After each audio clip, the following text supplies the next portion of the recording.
This was not a good night for the president. Everything he touched was a loser. Trump hasn't been this embarrassed since he found out there was a Donald Trump Jr. But don't worry.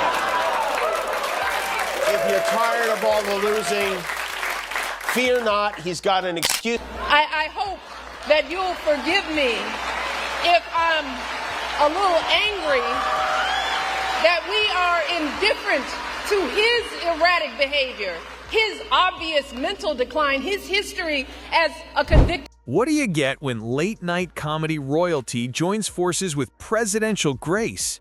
A demolition disguised as a dialogue. Jimmy Kimmel and Michelle Obama turned Trump and J.D. Vance into the unwilling stars of a roast that feels more like group therapy with punchlines.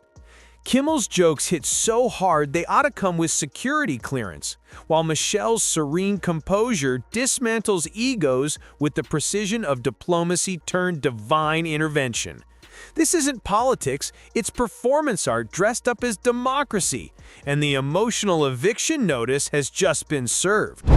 It was a tough night personally for the vice president, J.D. Vance's half-brother. I didn't even know J.D. Vance had a half-brother, but he does. V.D. Vance lost his bid to become mayor of Cincinnati. And even though he got J.D.'s endorsement, he lost by more than 56 points. I want to know who's going to tell him that the job he's currently seeking might just be one of those black jobs. Kimmel just gave the word savage a whole new definition. J.D. Vance suddenly looks like the participation trophy version of a politician, floundering on stage like a reality show contestant who wandered into a debate by mistake. Meanwhile, Trump's meltdown could probably be tracked by NASA, radiating the kind of emotional solar flare that scorches both satellites and social feeds alike. He wrote, Trump wasn't on the ballot and shutdown were the two reasons that Republicans lost elections tonight. Now, if Republicans had won and he wasn't on the ballot, would he take credit for that? Oh, yes, he definitely would, but he lost. And then he posted this. He posted, and so it begins, which was either a response to Mamdani winning the mayoral race or he just said. Kimmel doesn't tiptoe. He stomps straight through subtlety, because subtle is for salads, not for public takedowns. Every line lands with drone strike accuracy on inflated egos, merciless yet hypnotic to watch. Trump's responses are pure theater. Eyebrows launching into new time zones, hands waving like he's swatting invisible accountability from the air. This morning, he threatened to delay SNAP benefits to the 42 million Americans who need them until the shutdown is over. And then his press secretary had to go out there and walk that back because he legally can't do it. It really is amazing. The president says one thing, the White House says another entirely different. It's like the one hand doesn't know what the other tiny, bruised, makeup-covered, greasy, genitalia-grabbing, Sharpie-stained baby hand. A simple comment about legacy, and suddenly Trump spirals, haunted by the ghost of his own highlight reel. J.D. Vance tries to weather the storm, but ends up gasping for air beneath waves of laughter, each punchline heavier than the last. He fights to look composed, but you can only pretend so long before the entire country realizes you're the punchline in someone else's sketch. Our leader celebrates Americans losing their livelihoods because he can't take a joke. Now he's openly rooting for NBC to fire Jimmy Fallon and Seth Meyers and the hundreds of Americans who work for their shows who don't make millions of dollars. And I hope that if that happens, or if there's even any hint of that happening, you will be 10 times as loud as you. Then Michelle Obama steps in. No props, no theatrics, just that signature calm that can shrink the loudest egos to child size. Her words don't just land, they dissect. With surgical serenity, she delivers truth so measured it could qualify as an act of mercy. Donald Trump is the wrong president for our country. He has had more than enough time to prove that he can do the job, but he is clearly in over his head. He cannot meet this moment. He simply cannot be who we need him to be for us. It is what it is. Trump tries to clap back, but it's like watching a toddler argue with a scholar, futile and faintly tragic. J.D. Vance looks as if he's being slowly dissolved by polite intellect. Every attempt to speak meets a pause long enough for him to regret trying. The tension is thick enough to register as a national crisis. You can almost hear J.D. wondering if his career ever existed outside of viral tweets. Kimmel conducts the chaos like a maestro, swinging verbal wrecking balls disguised as jokes. Each line detonates with perfect timing, while Trump's rebuttals collapse into slapstick. It's like watching a man play checkers against laser tag, rules rewritten mid-move, while the audience debates whether to laugh or call for emotional rescue. And also, hey, you just think about how cruel a person has to be to cut off food to 42 million people. It's the kind of thing that makes you go, oh, no wonder his kids are like that. The guy who never missed a Happy Meal in his life is deciding who gets to eat in this country. So after a federal court ordered them to do it, the Trump administration agreed to pay half the benefits, which is not enough, so Michelle, though, plays an entirely different game. No grand gestures, no shouting. Just quiet logic, delivered with elegance so sharp, it makes J.D. Vance look like he's trying to teach algebra to a cat. Each point lands, and the silence that follows suffocates any remaining bravado. Trump fumbles, J.D. flounders, and the audience leans in, spellbound by the implosion. When Kimmel drops a casual nod to history, Trump's face freezes like someone told him Twitter isn't a textbook. JD tries to agree, but ends up staring into headlights of realization. Kimmel presses on, layering observations so pointed they ought to come with trigger warnings. A known slumlord, a predator found liable for sexual abuse, all of this while we pick apart Kamala's answers from interviews that he doesn't even have the courage to do, y'all. Please, do not hand our fates over to the likes of Trump, who knows nothing about us, who has shown deep contempt for us. Michelle watches the unraveling like a scientist, observing a failed experiment. Her interjections are gentle blades, graceful, steady, unavoidable.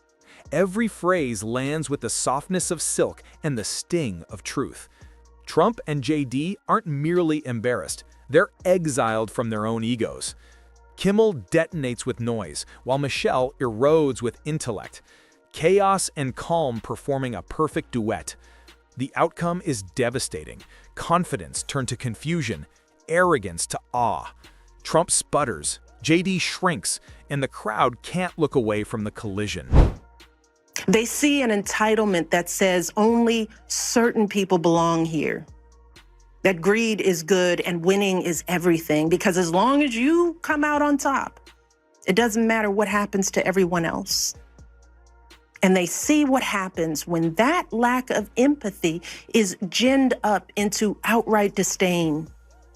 They see our leaders labeling fellow citizens enemies of the state while emboldening torch-bearing whites. This isn't about power, polls, or prestige. It's ego meeting intellect, bluster colliding with grace. Kimmel turns the atmosphere into a pressure cooker, while Michelle quietly lifts the lid, letting the steam of consequence escape. When it's over, only the lingering scent of humiliation remains, and the echo of punchlines destined to haunt J.D. Vance for seasons to come. Trump's disbelief is painted across his face, JD's composure lies in ruins, and the audience is left whispering the same question: how did it get this bad? JD's recovery efforts resemble fixing a sinking ship with duct tape. Michelle's slow, logical rhythm finishes the job, washing away arrogance grain by grain. It's not like Trump doesn't care about people. I mean, he has a lot of empathy. He's feeling especially bad right now for the family of the newly decrowned Jeffrey Epstein pal, the now former Prince Andrew. Prince Andrew in the UK has had his royal titles stripped away because of the Epstein scandal. I know you're close to the royal family there. Do you have any thoughts on that? I feel very badly. I mean, it's a terrible thing that's happened to the family. That's been a tragic situation. And it's too bad. As expected, Trump doesn't take it gracefully. He escalates, volume rising into absurdity, turning the stage into a parody of itself. But by then, Kimmel's humor has weaponized exaggeration, converting Trump's outbursts into punchlines. Michelle's stillness reframes the rant as a case study in overreaction.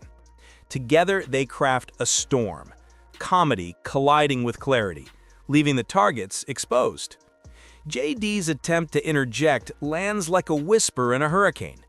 The satisfaction lies in contrast. Kimmel explodes while Michelle refines, each obliterating from opposite ends of the spectrum.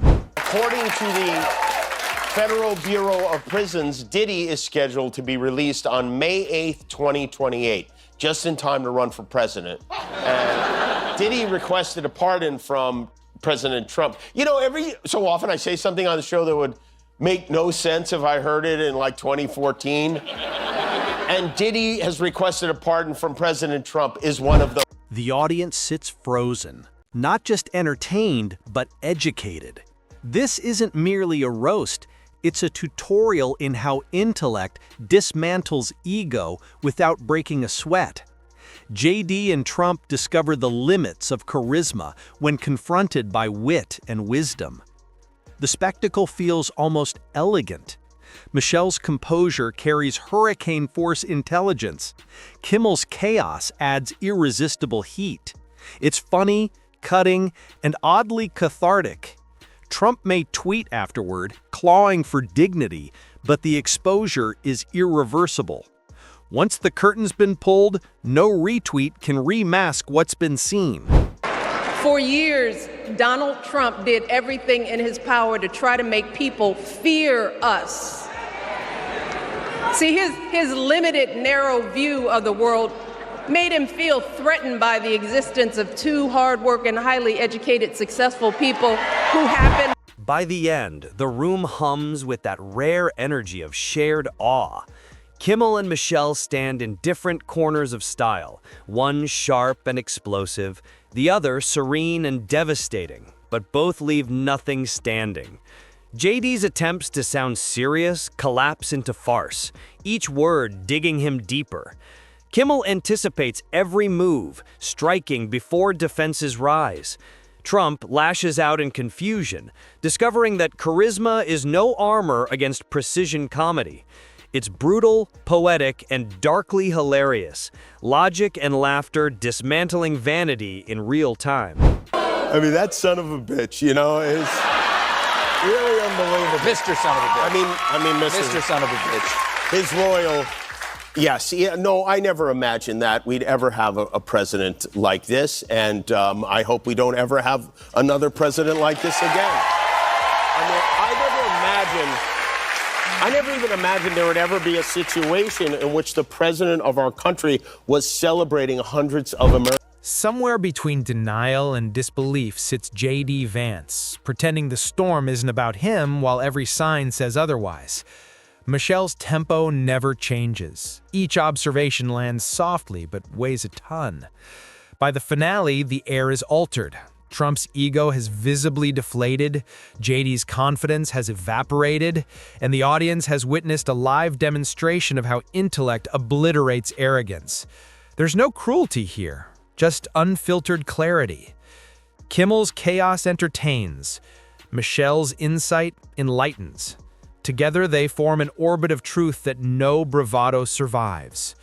When the laughter fades, all that remains is the wreckage of pride, and the undeniable reminder that wit paired with wisdom leaves no escape.